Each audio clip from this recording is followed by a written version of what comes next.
Hey guys, it's Leighton and welcome to today's video. Behind me I've got today's batch of pho, and today being Good Friday, I started that this morning.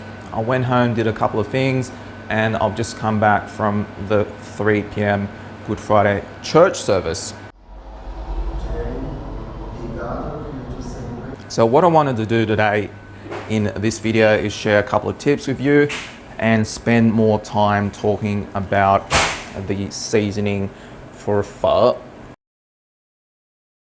If you're new to the channel, a very warm welcome. I'm a professional chef and I make pho for a living. Just last week, an article just came out which rated my pho as the best in Brisbane. And it started with one of my staff sending me a text message. She said, "You're famous," and a link to the article. And it was done by Urban List. I think that's Australia wide. And they even use my photo for their cover. And look, I'm humbled, but I'm not surprised at the same time. Cái group ở trong cái group của nó là thì nó có một cái article mà của người Tây, thì nó để giống như là anh biết cái thumbnail của nó là phở kiều. Em có screenshot mình thì em nghĩ là chắc như vậy. Từ đợi em tí. Anh biết em đang nói về cái gì. Anh cũng rồi. mới nói về cái vấn đề này trong cái video này 5 phút trước. Đúng rồi, yeah, that's one. Cái article đó là thumbnail là phở kiều. Okay. Nó khen phở của anh phải không? Yeah. Nó khen phở này phải không? Welcome back. Có tên em em mua hai tô phở best nhất của Brisbane. Bây giờ anh muốn em thử cái nồi phở của anh và cho anh biết ra làm sao. Rồi là đến đó. Đó. Đây đừng có phỏng nha. Rồi em thử. Để đó. Cái này là anh chưa chỉnh.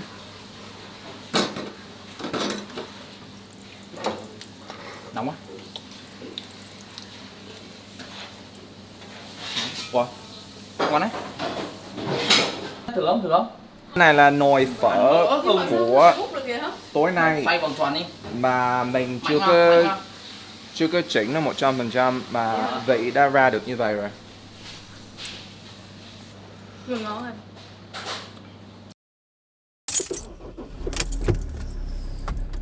Mum has just sent me on a mission to find some fish and chips. It's tradition that on Good Friday, it is the busiest day for fish and chip shops. And we kind of left it late. It is 8 p.m. now. Let's see if there's anything open. So going through my workflow, I've scooped out all the spices, the aromatics, and the brisket.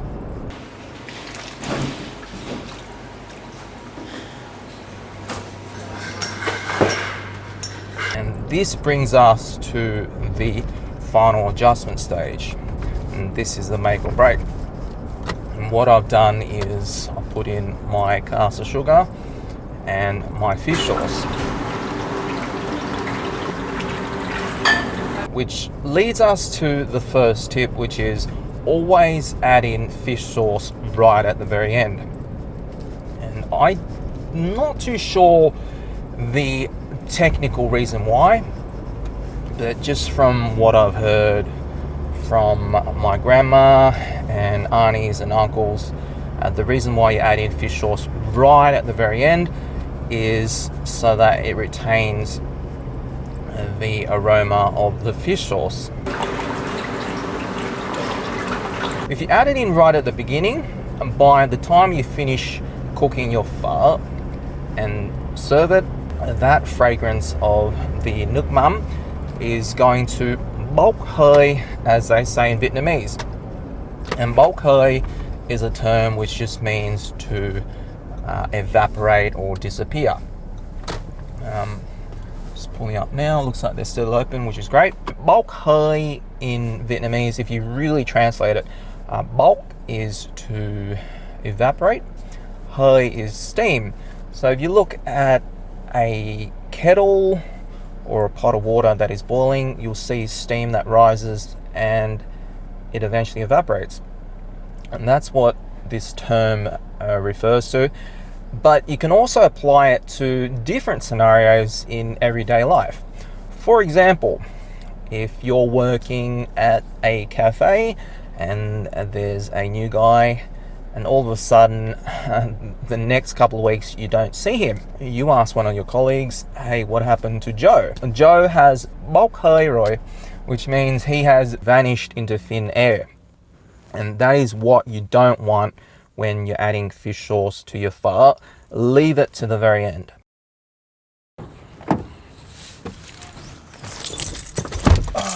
Just ordered some fish and chips from the Barra Boys. They are very busy, and the wait time, they said it's gonna be long, which is great because I'm gonna try and finish this video. What have I got? Yeah, got a couple of things. Actually, some recipes and some people who do not add fish sauce whatsoever to their pho, they like to leave this for the customers or the person having it to add it in when they're having their pho so that it's fragrant. And if you do it this way, that means you need to under season your pho and hope that the person having your bowl is gonna have the knowledge to add in fish sauce to bring that taste up. I don't particularly like this technique because I like to be on the money. When my customers taste my pho, I like them to not have to adjust anything because the chef has already done that. Second tip is to allow your broth to cool down before you taste it. And this one's pretty self-explanatory.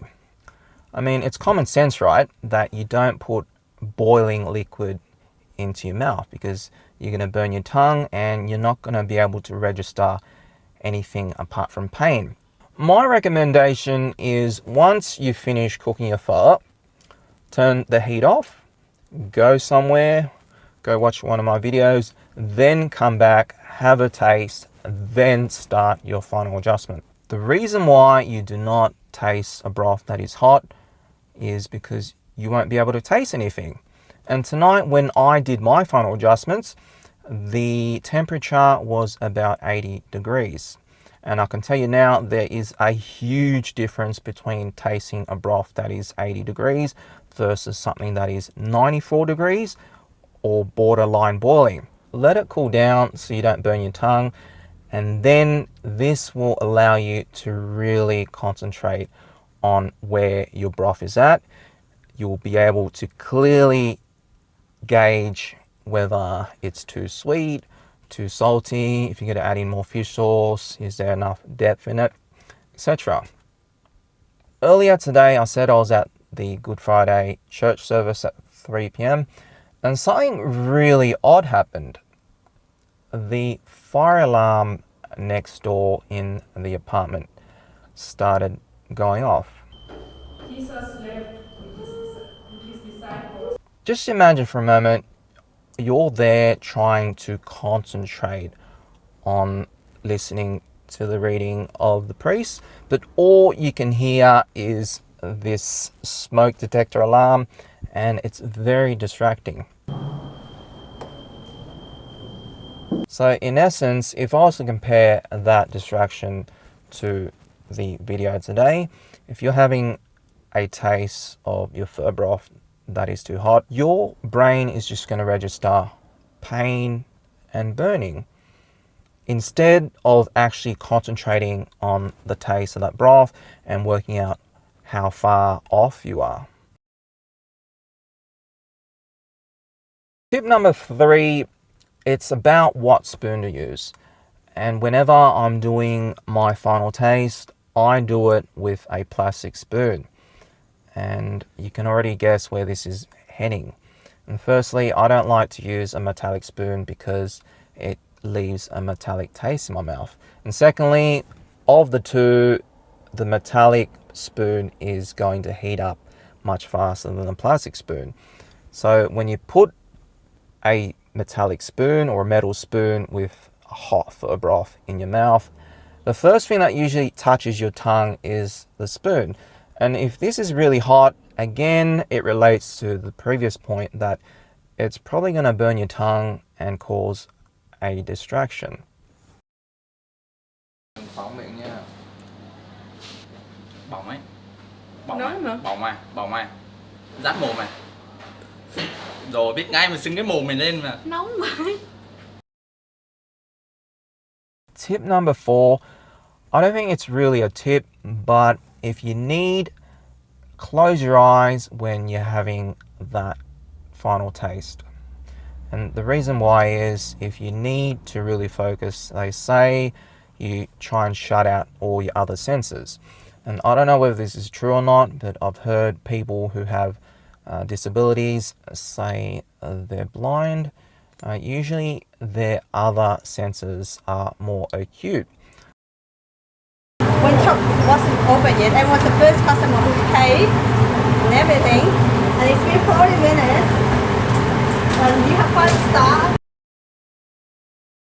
Tip number 5 is if you're unsure on the seasoning, you're not sure whether it's quite right, go make a tiny bowl, put some noodles in it, put some thai on it, ladle the broth on, sit down, have a taste as if it's an actual bowl, and you will get a...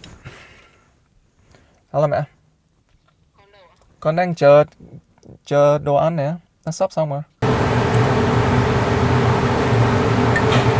This will give you the best indication of where you're at, because there's nothing worse than suffering from pho seasoning regret.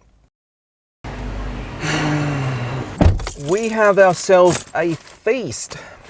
And by the way, it is Good Friday. I'm not allowed to eat meat. So technically I shouldn't even be tasting my pho broth today because that is meat. But thank God I'm allowed to eat seafood.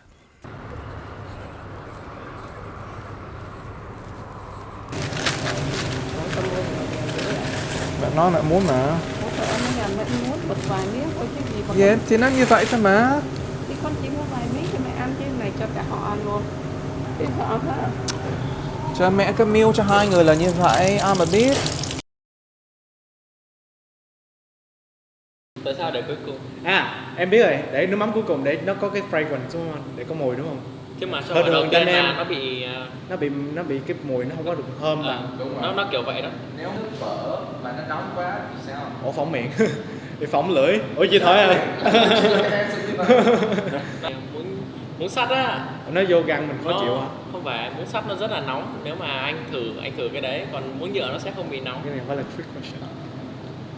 Em có thể nghe mấy người mà bị tàn tật, giả sử họ bị mù á thì tự nhiên họ mấy cái giác quan khác của nó bén hơn đúng không? Sharpen. Anh chỉ nói nếu mà mấy bạn muốn đem nó mà rõ hơn thì Nhắm mắt. Nhắm mắt.